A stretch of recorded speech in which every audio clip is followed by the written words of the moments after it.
Behold, 'tis the Sultana Nanamo herself! And Roban as well!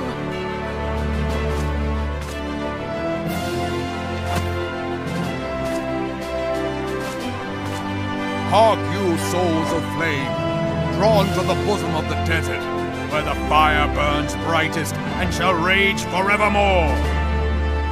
Hurrah! Roban! Where since antiquity, under the sage and judicious rule of the Ul'Dah dynasty, we have wrought sand into gold. Where by the grace and glory of Ul'Dah have our brave sons and daughters flourished and prospered. I speak of Ul'Dah! There, at the Flame General's back flies the Grand Company's standard. Note the sigil. The golden scales of order balance the jewel of prosperity with the flame of might. Great and many are the gifts our nation has given the realm. In Eorzea's darkest hour, on the killing fields of Cartano, none spent more in blood and gold than we. Thus was the 7th Imperial Legion laid low. So that's how it happened. How soon history forgets. Yet many left our gates, never to return. Let us pray for our absent brothers and sisters, that they might know happiness in the great beyond, as Thal's honored guests. If the fates were fair, the price we paid that day would have bought us victory. Alas, they are not. And now, but 5 years into this 7th Umbral era, the spirit of sacrifice which granted us our strength is all but dead. Look around you. What do you see? A people divided, downtrodden and enthralled. Where are the merciful alms of the rich? Where is the just steel of the righteous? I ask you, is this the great nation our brothers and sisters gave their lives to save? You who call this living, dishonor the name of the immortal flames. It is but a slow death. Our enemies surround us. The savage hordes of the Ul'Dah wait beside our roads, strangling the lifelines of trade. Meanwhile, the Garleans make mock of our borders and despoil our land of its natural wealth. We stand on a precipice, yet we do not act. Whether trader or soldier, monetarist or royalist, all must recognize that a divided Ul'Dah stands to fall. Victory and fortune walk hand in hand. Ye who seek glory and wealth, look not to what little you can snatch from your neighbor, but to the boundless wealth of the world beyond. Now is the time to unite. Now is the time to ride forth. In the name of the Sultana, I beseech you. Line not your own coffers, but those of the immortal flames. Seek not to prosper from Ul'Dah, but to restore her to prosperity. As the realm prospers, so shall Ul'Dah. As Ul'Dah prospers, so shall her people. Da for Ul'Dah! Together we are one.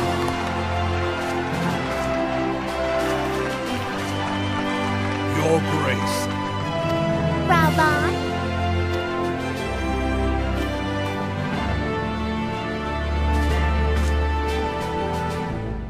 People of Ul'Dah, I, Nanamo, 17th in the line of Ul, address you. Much has been made of the wealth of Ul'Dah. Yet those who measured that wealth in coins and carats are gravely deceived. For the true wealth of Ul'Dah lies in the health, happiness, and hopes of her people.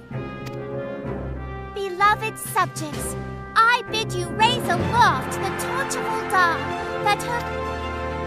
Long live Nanamo! Glory to the Sultana! For victory and fortune, stride fearless into the inferno, for we are by fire reborn!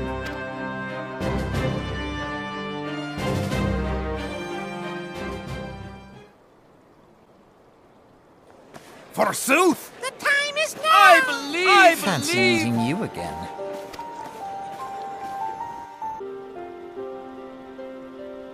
The Eldens have a long history of conflict with the Ul'Dah, the beast tribe that worships the primal Ifrit.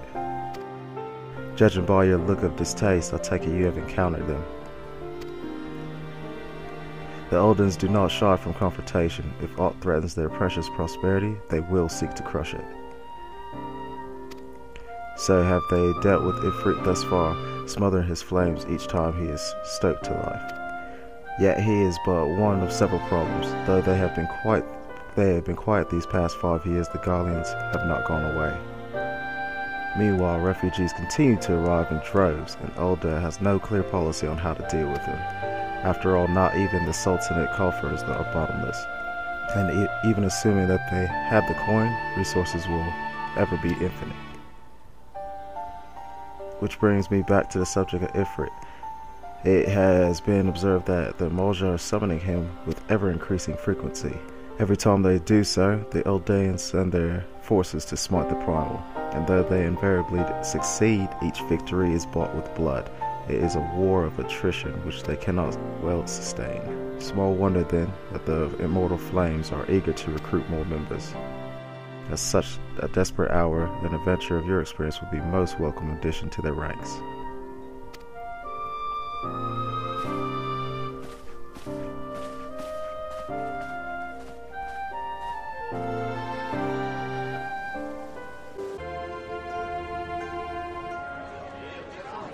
Garleans are another matter altogether. So much for our alliance. It's sunk beyond the seabed.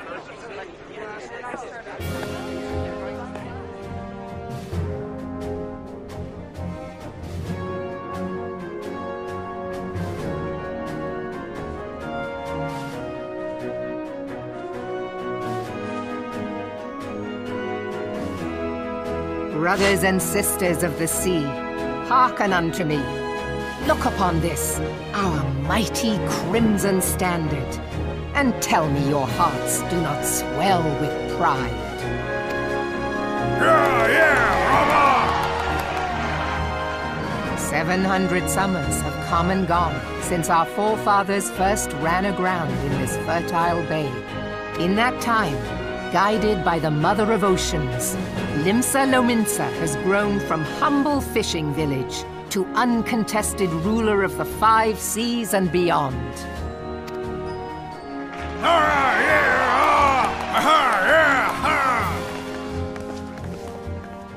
Did you look as the Admiral bid you? It is a rather stirring standard, I must say. The crimson field is meant to signify the blood of fallen crewmates, while the black longship represents a pirate vessel. When the Gallian Empire marched upon Eorzea, we assembled beneath the Maelstrom standard, and our grand company was reborn. All answered the call, from the Knights of the Barracuda to Hilthier's bloody executioners, and together we met our would-be conquerors upon the field of Cartano. That day, the world bore witness to the united strength of Lominsa. I swear to you, no army ever fought harder or with more courage, yet many of ours did not survive. Join me now in remembering those who fought in the name of freedom and fell. May their souls be returned to the sea.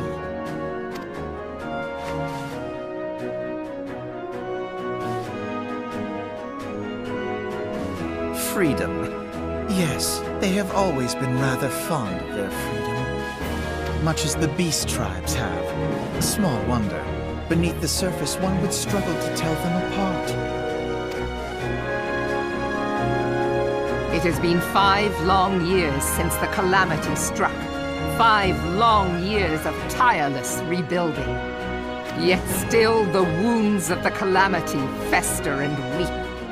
But when I stand atop the mizzenmast and gaze out upon our battered and broken vessel, I see an undying spirit. Did we not build all this from the wreck of the Gladian all those centuries ago? Shall we not do so again? Yet there are those who would see this ship of ours sink beneath the waves of the restless Rotano. The Sahagin creep ashore seeking blood for their accursed god. Those fishbuck The Sahagin have risen?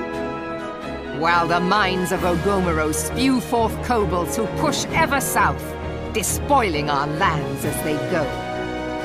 These savage beast tribes will be the first waves to crash against our creaking hull. And behind them swells the grim tide of the Garlean Empire. Even now the curs fly their flags within our borders. Doubt not, but that they will be upon us ere long. We are well nigh surrounded. Yet there are those among us who would rather turn their swords against their crewmates than our cannons against our foes.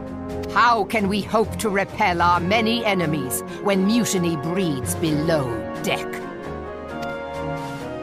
There is but one course left to us. One bearing that will bring us victory over the beast hordes and the Empire both, and see this ship safe to port. We must mend the rift the Calamity has reopened twixt pirate and maelstrom, and stand fast with our adventurer brothers against the coming tempest. Mark ye well, a crew without unity is no crew at all. 'Tis but a mass of drowned men. To me, then, brothers and sisters of the sea, gather beneath the undying crimson standard, and pledge me your strength, your skill, your wisdom. And with the guidance of the navigator, this great vessel of ours shall ride the waves, till sea swallows all. Long live the Admiral! Remove Gather the lads! Oh, where's me cutlass? I'll follow ye to the seven hells, Admiral!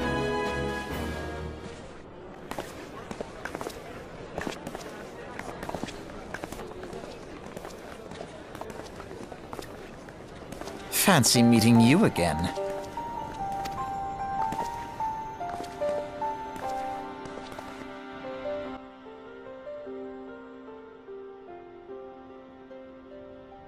As the Admiral mentioned in her address, Limsa is plagued by two beast tribes. The first are the fish-like Sahagin, worshippers of the primal Leviathan. The second are the kobolds who dwell beneath the earth and take the primal Titan for their god.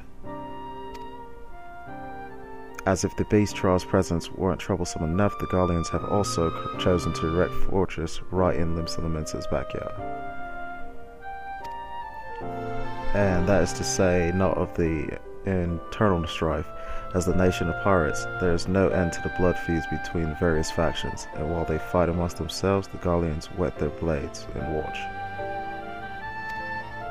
If the Limensans are to have any hope to withstand the Empire, they must first resolve their own affairs. Differences must be set aside and the primal threat dealt with once and for all.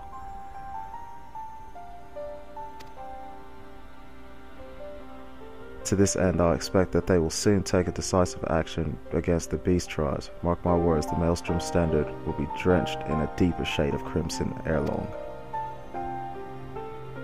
That a capable adventurer like you would be a valuable addition to their crew is beyond question.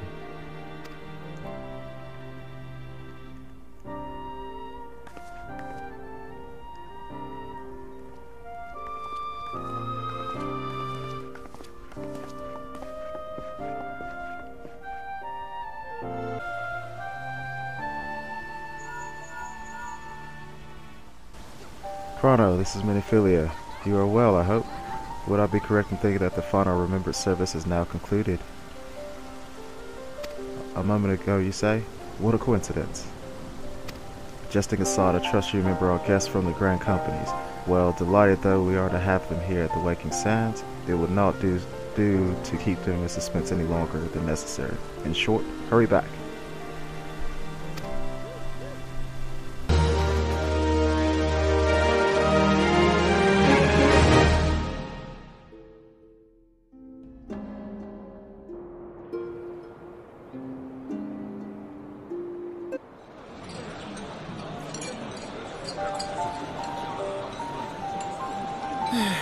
Gods only know what grand company our adventurer friend will keep.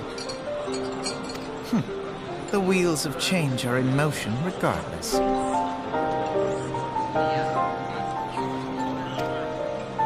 Brother, are you certain this course is best? Whatever do you mean, dear sister? The so-called Remembrance Ceremonies were little more than standard waving rallies. As though the Calamity and Seventh Umbral Era warranted scarcely a mention.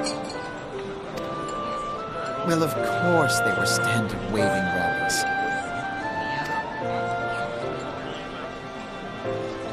Since you are so observant, mayhap you noticed what mention was made of the Warriors of Light? None. I suppose they must have forgotten the heroes who spared Eorzea a fate worse than the Calamity? No, dear Alizé, they haven't forgotten these details. They have elected to omit them. Deep are the wounds the Calamity inflicted upon Eorzea. So deep, in fact, that the realm still bleeds. Needless to say, the beast tribes and their primals do little to alleviate the pain. So, the task of salving Eorzea's wounds falls to the scions of the Seventh Dawn, with a little help from our friends, the Grand Companies. Remembrance will yield no remedy. If our world is to heal, we must put the horrors of the Calamity behind us. Our grandfather would never entrust the fate of the realm to despots who rewrite history to their convenience.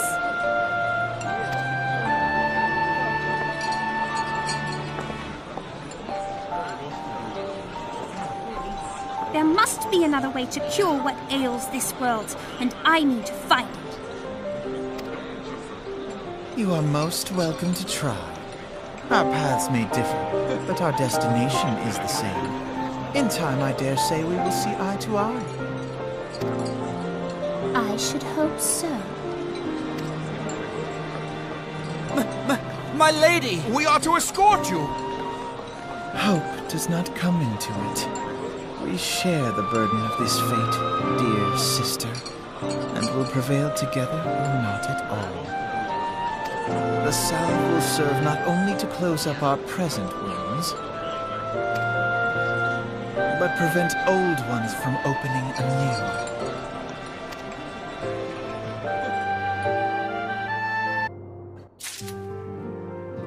anew. Okay guys, so that was the entrance or the Remembrance Ceremony speeches of the Limsa, Lominsa and Ul'Dah. So now we actually made a choice of who we're going to ally ourselves with, and the choice, I think we're going to go with this Storm Officer here. How was the Admiral's speech? But you need not explain that you stand before me now as answer no. You have resolved to join the Maelstrom, have you not? Why, yes, that I have. That's the spirit, lad. With allies like you, how much stronger is our crew? Let us brave the seas together, friend. Now the choice is made, it is time to add your name to our rolls. Make your way to Limsa, Lominsa and seek out our Grand Company's headquarters. Perfect, so it looks like we're able to finally join up with the Maelstrom. The company you keep. Maelstrom behind. Maelstrom command is located on the upper decks. I will send word to our personnel officer to expect you. The duties of Maelstrom Shoulder can be both onerous and challenging, but I promise you, you will not regret this choice. May your passage be swift and your bearings sure. Alright. So yay, we joined a Grand Company, or at least not quite yet, but we're on the way to joining a Grand Company.